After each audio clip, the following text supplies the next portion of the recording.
I didn't cry when they told me he was going to prison. Everyone expected me to break, to collapse, to finally admit that I had been living a nightmare. But the truth? I felt nothing. Not relief, not anger, not even satisfaction. Just silence. Because prison wasn't justice. Not after everything he had taken from me. Not after everything I had given.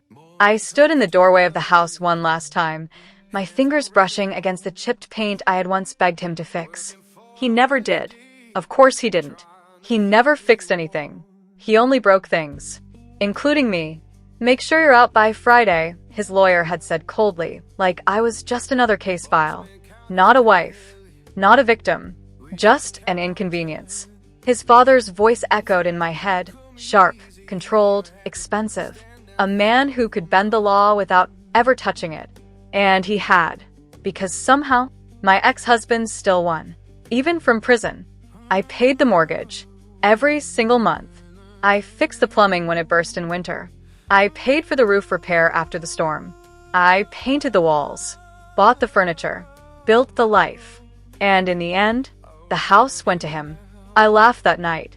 Not because it was funny, but because something inside me finally snapped. Of course it did. I whispered to the empty living room. Why wouldn't it? Bad men don't lose. They just pause. They gave me less than $50K. A fresh start, they called it. Like you could put a price on years of your life. Like you could calculate pain in numbers. But here's what they didn't understand. I wasn't walking away empty. I was walking away awake. The house creaked behind me as I stepped inside. It felt different now. Colder. Like it knew. Like it was waiting. I ran my hand across the kitchen counter, remembering the nights I cooked while he sat there, watching, judging, controlling. Every detail. Every movement. Every breath. I used to think this house was my prison. But I was wrong. It wasn't a prison. It was a stage. And I had been playing the wrong role. Not anymore, I whispered. I walked upstairs slowly, my footsteps echoing through the empty hallway. The bedroom door was still slightly open. I pushed it. It creaked.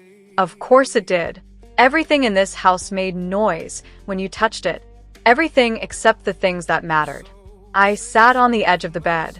The same bed where I used to stare at the ceiling at night, wondering how I ended up here. Wondering how someone so careful, so independent, so strong, could end up trapped with someone like him. And then it hit me, not all at once, not dramatically, just a quiet, dangerous thought. He's coming back. Not now, not soon, but eventually. And when he does, he'll walk back into this house. His house, the one he won, the one his father fought for, the one I built. A slow smile spread across my face. For the first time in months, I felt something. Not anger, not sadness. Control. I stood up, walked to the window, looked out at the quiet street. Neighbors who had no idea who lived here. No idea who would live here again. "Oh, they'll know," I said softly. "That part's easy." But that wasn't enough. No. Telling the truth? That's not revenge. That's just exposure. What I wanted was something else. Something quieter. Something that didn't scream. Something that waited. I turned back toward the room, my eyes scanning every corner like I was seeing it for the first time. And maybe I was, because suddenly everything looked like an opportunity. The walls, the pipes, the floors, the tiny details no one notices until it's too late. A plan began to form. Not reckless, not emotional, precise. Because for the first time, I wasn't reacting. I was thinking ahead. "They think I lost," I murmured. But losing would mean walking away broken. And I wasn't broken anymore.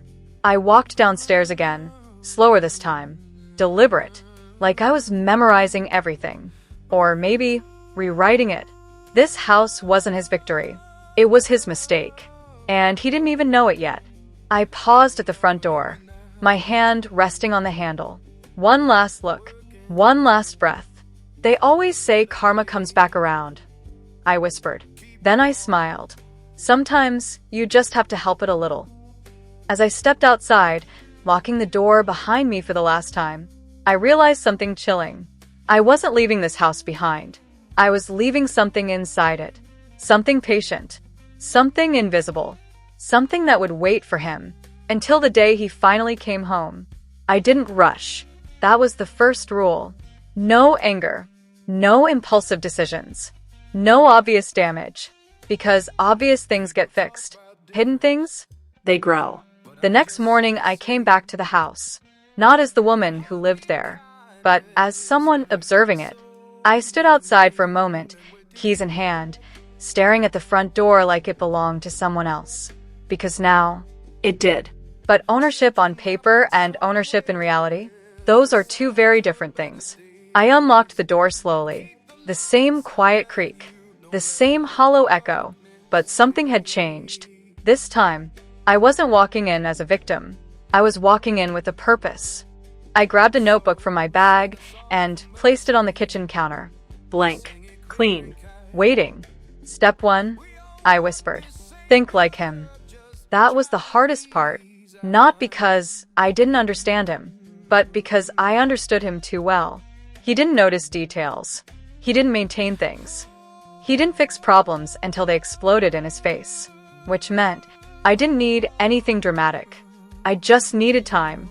I walked over to the sink, turning the faucet slightly. Water flowed. Normal. Innocent. But pipes remember everything. Pressure. Weakness. Neglect. I crouched down, opening the cabinet beneath. The wood was already slightly warped from an old leak I had fixed months ago. He never even noticed. Of course he didn't. I ran my fingers along the joint where the pipe connected. Not loose, but not perfect either. I smiled faintly. Not today, I murmured. Because that's the thing about revenge. If it happens immediately, it feels intentional. If it happens months later, it feels like fate. I stood up and wrote in the notebook. Everything must look like time did it. I moved through the house room by room. Not destroying. Not breaking. Studying. The floorboards in the hallway? Slightly uneven. Already weak in one spot. The bathroom vent? Barely functional. Humidity already building behind the walls. The window seals? Worn. Letting in just enough air to slowly ruin everything over time. I didn't need to create problems. I just needed to help them. By the third day, I had mapped everything. Every flaw. Every weakness. Every tiny detail he would never notice. But I still hadn't touched anything. Because the second rule? Timing matters more than action. That night, I sat on the living room floor, back against the wall, staring at the ceiling. Thinking. Calculating. This wasn't just about the house. No. That would be too small. Too simple. He took years from me. Control. Safety. Identity. A broken house wasn't enough. I wanted something deeper. Something that would follow him, even outside these walls. The next morning, I opened my laptop. For the first time, I started looking into him. Not as a husband. Not as a memory. But as a target. Public records. Court documents. Future registry listings. Every piece of information that would eventually become public. Soon, I whispered, because unlike him, I wasn't going to hide anything. I was going to let the world see exactly who he was. But carefully, strategically, because if it happened all at once, it would fade. If it happened slowly, it would follow him forever. Back in the house, I finally made my first move. Small, invisible, almost meaningless. I walked into the bathroom and turned on the shower. Steam filled the room quickly. Too quickly. I reached up and adjusted the vent slightly. Not breaking it. Not disabling it. Just reducing its ability to work properly. Barely noticeable. But over time, moisture builds. Mold spreads. Walls weaken. And by the time it's visible, it's already too late. I stepped back, watching the steam linger longer than it should. Then I turned off the water. Silence. I smiled. Perfect. Over the next few days, I repeated the process. Not damage. Adjustment. A loosened seal here. A slight misalignment there. A tiny shift that no inspection would catch.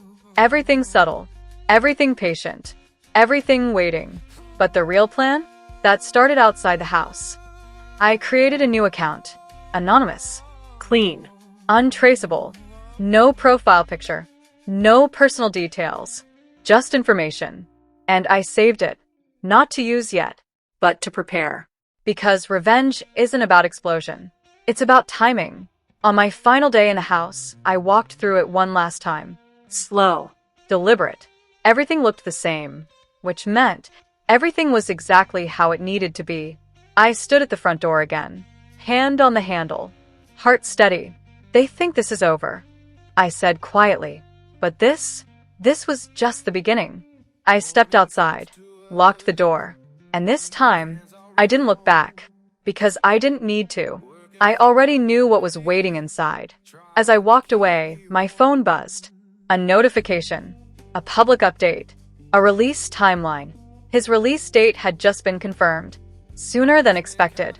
I stared at the screen and slowly smiled, because he thought he was coming back to his life, his house, his control.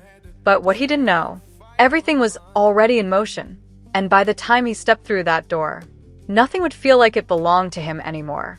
I didn't post anything. Not yet. That was the mistake most people make. They rush to expose. They rush to speak. They rush to be heard. But noise fades. What I needed was permanence. A week after I left the house, I rented a small apartment across town. Nothing special. Nothing memorable. Just a place where no one knew me. Where no one would connect me to him. That part was important, because what I was about to do could never lead back to me. Every morning, I followed the same routine. Coffee. Silence. Research.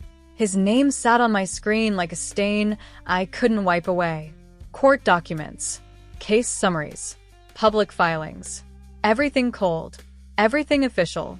And yet, none of it told the full story. Because the worst parts? They never do.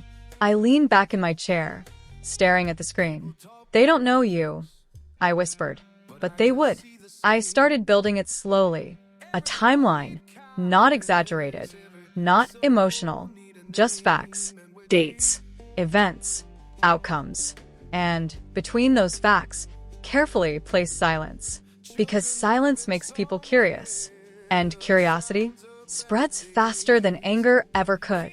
The anonymous account sat untouched for days, waiting, growing heavier with everything I added to it, until finally, I made the first move. It wasn't dramatic. It wasn't loud. Just a single post. No accusations. No names in bold. Just a quiet statement. Some people don't lose everything when they're convicted. Sometimes they come back to the same house like nothing ever happened. I stared at the screen after posting it. No reaction. No likes. No comments. Perfect. Because this wasn't about attention. It was about planting something. Over the next few days, I added more. A document here. A blurred screenshot there. Never enough to overwhelm. Just enough to raise questions. And slowly, people started noticing. Wait, who is this about? Is this real? Why does this feel familiar? I didn't reply. I didn't engage. I just continued. Meanwhile, in another part of the city, he was getting ready to come back. I knew because I was watching. Not directly. Never directly. But information has a way of moving. If you know where to look. His father had already started preparing the house. Cleaning. Arranging. Resetting the image. Trying to make it look untouched. Like nothing had happened. I laughed when I heard that. Because that was the illusion. Everything looked fine. But it wasn't. The house was already changing. The bathroom walls had started holding moisture. Slowly, quietly, the hallway floor had begun to shift slightly under pressure. Barely noticeable. The windows? Letting in just enough air to make the nights colder than they should be. Nothing obvious, but enough to make someone feel uncomfortable. And that's the thing about discomfort. It doesn't scream. It whispers. Back in my apartment, I posted again. This time, a little more direct. Funny how neighborhoods aren't always told the truth about who's moving in next door. That one spread faster. Shares. Comments. Speculation. I watched it all unfold in silence. Because people don't need the full story. They just need a reason to look closer. And once they do, they find everything. A local forum picked it up. Then another.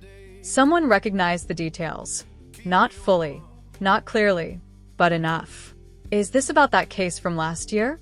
I think I know who this is. I leaned back, exhaling slowly. There it was. The shift. Not exposure. Not yet. But attention. And attention changes everything. Days later, I made the next move. I scheduled it this time. Timed perfectly. For the day before his release.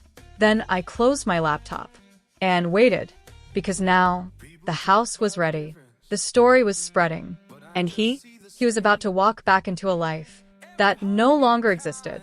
That night, I couldn't sleep. Not from fear, but from anticipation. I stared at the ceiling, the same way I used to in that house. But this time, I wasn't trapped. This time, I was in control. The next morning, my scheduled post went live. Full name, full record, no blur, no hiding. And within hours, the comments exploded. But one message stood out. Short, cold, direct. He just got out today. I froze. Then slowly, I smiled. Because at that exact moment, he was probably unlocking the front door, walking inside, looking around, believing everything was still his. But what he didn't know, the house had already started turning against him. And outside, so had the world. He noticed it the second he walked in. Not something obvious. Not something he could point at. Just a feeling. The air felt wrong. He stepped inside, closing the door behind him, the lock clicking louder than it should have. The sound echoed. Too long. Too hollow. He frowned. It's just been empty, he muttered. That made sense. A house left alone always feels different. Still, something about it didn't sit right. He dropped his bag near the stairs, glancing around the living room. Everything looked the same. Furniture, walls, layout, exactly how he remembered, exactly how it should be. So, why did it feel like he was standing in someone else's space? He shook it off, walked into the kitchen, turned on the tap. Water ran. Normal. But he didn't notice the slight hesitation and pressure. Not yet. Upstairs, the bedroom door creaked open. He stopped. That sound. He remembered that sound. Annoying. Persistent. She used to complain about it. He smirked faintly. Still the same, he said under his breath. But as he stepped inside, the smirk faded. The room felt colder than the rest of the house. Not freezing. Not unnatural. Just off. He dropped onto the bed. The mattress dipped slightly more than expected. He stared at the ceiling. For a moment, everything was quiet. Too quiet. Then his phone buzzed. A notification. He picked it up lazily and froze. His name, right there, on the screen. A post. Public. Shared. Spreading. His chest tightened as he read. Not lies. That's what made it worse. Not exaggerated. Not twisted. Just presented. Clean. Simple. Unavoidable. Who the hell, he muttered, sitting up. More notifications flooded in. Messages. Mentions. People talking. Guessing. Recognizing. He stood abruptly, pacing the room. No, he said sharply. This wasn't supposed to happen. He was supposed to come back quietly. Reset. Move on. That's what his father said. Stay low. Keep it quiet. It'll pass. But this wasn't quiet. This was spreading. He ran a hand through his hair, trying to steady his breathing. Just ignore it, he said out loud. People forget. But even as he said it, he didn't believe it. Downstairs, a faint sound echoed. A soft tap. He froze. Listening. Another tap. From the kitchen. He walked down slowly, irritation replacing unease. Probably the pipes, he muttered. He turned the corner. Silence. The sink was off. Everything still. He stood there for a moment longer, then shook his head. Old house, he said. But as he turned away, a small drop of water slid from the pipe under the sink, landing softly, barely audible. That night, he couldn't sleep, not because of the noise, not because of the house, but because of the phone. Every time He closed his eyes. It buzzed again. Comments, messages, notifications. He turned it off, threw it on the nightstand. Silence returned, but not peace, because now he was listening to every sound, every shift, every tiny movement in the house. The floor creaked in the hallway. He sat up, waited. Nothing. Then the bathroom fan kicked in. Low. Weak. Struggling. He frowned. He didn't remember it sounding like that. He got up, walked over, flipped the switch off. The sound died instantly, but the air still felt heavy. He stood there for a moment, staring at the mirror. Something about his reflection looked different, tired, uneasy. Get it together, he snapped at himself. It's just a house. The next morning didn't make it better. The neighbor across the street stared. Not casually, not briefly. Directly. He noticed it as he stepped outside. Their eyes locked, and the neighbor didn't look away. Instead, they pulled out their phone. His stomach dropped. No, he whispered. Another neighbor stepped outside. Then another. Whispers. Glances. Phones. The silence of the street felt louder than any noise inside the house. He turned quickly, heading back toward the door. But just as he reached it, he heard it. A faint crack. From inside. He paused, hand on the handle, listening. Another one. Slightly louder. From the hallway floor. He pushed the door open slowly, stepped inside. The house was quiet. Still. But something had changed. He could feel it. He walked deeper into the hallway, and suddenly, his foot dipped slightly beneath him. Not enough to fall, but enough to feel. He froze, looking down at the floor. Was that always like that? He whispered. And for the first time, a thought crossed his mind. Not about the posts, not about the neighbors, but about the house itself. What if something here wasn't an accident? Meanwhile, across town, I watched the engagement numbers rise, and quietly whispered, "It's starting." He stopped sleeping after the third night. Not completely, just never deeply. Because every time he closed his eyes, something pulled him back. A sound, a shift, a feeling. The house was no longer quiet. It was alive. The bathroom was the first thing to go. At first, it was just the smell. Faint. Damp. Easy to ignore. But by the fourth day, it spread. Thicker. Heavier. Clinging to the air. He turned on the fan. Same weak hum. Same useless rotation. Seriously, he snapped, slamming the switch off. But the damage wasn't loud. It wasn't immediate. It was already inside the walls. Dark spots began to appear near the ceiling. Small at first. Barely noticeable. Until they weren't. He tried to scrub them. They came back. Worse. The floor was next. That soft dip in the hallway? It grew. Slowly. Patiently. Every step felt slightly off balance. Like the house was shifting beneath him. One night, as he walked down the hall, a sharp crack echoed. He froze. Heart pounding. The wood beneath his foot sank just a little deeper than before. Not again, he muttered. But it wasn't again. It was progression. Then came the nights. The cold.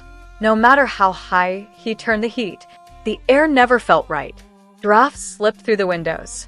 Invisible. Untraceable. He checked the seals. They looked fine. But they weren't.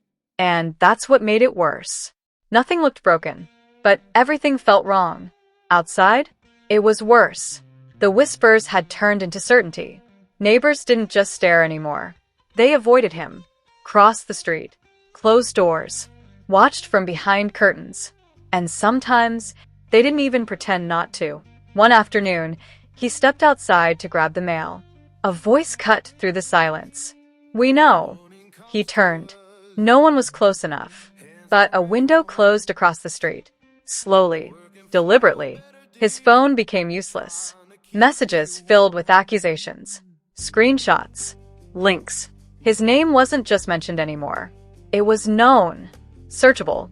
Permanent. He tried to report it. Remove it. But nothing disappeared. Because nothing was false. Back inside, the house felt tighter. Smaller. Like the walls were closing in. The smell in the bathroom had spread into the hallway. The floor dipped more with every step. The cold never left. And the silence? It wasn't silence anymore. It was tension. That night, he snapped. "This is stupid," he shouted into the empty house. "It's just a house." But his voice didn't sound convincing. Not even to him. Because deep down, he knew this wasn't just the house. Something had been set in motion. Something he couldn't see. Something he couldn't stop. Across town, I sat quietly, watching it all unfold. Not the house. Not directly. But the patterns. The reactions. The consequences. Everything was moving exactly as expected. Slow. Unavoidable. I picked up my phone one last time, opened the account, and posted again. No anger. No explanation. Just one line. Some things don't break all at once. They fall apart, piece by piece. Back in the house, he stood in the hallway, barefoot, staring at the floor. Another crack. Louder this time. He stepped back instinctively, breathing heavier now. And for the first time since he returned, he didn't feel in control. He looked around, at the walls, at the ceiling, at the space that once felt like his. And, quietly, almost afraid to say it out loud, "This place," he whispered. "What's wrong with it?" Miles away, I finally allowed myself to smile. Because now, he was asking the right question. Fire final twist ending. I wasn't in the house. I hadn't touched anything enough to be traced. I hadn't broken anything outright. I only understood something he never did. Neglect destroys faster than force. Time finishes what attention ignores. And truth follows you longer than anything else.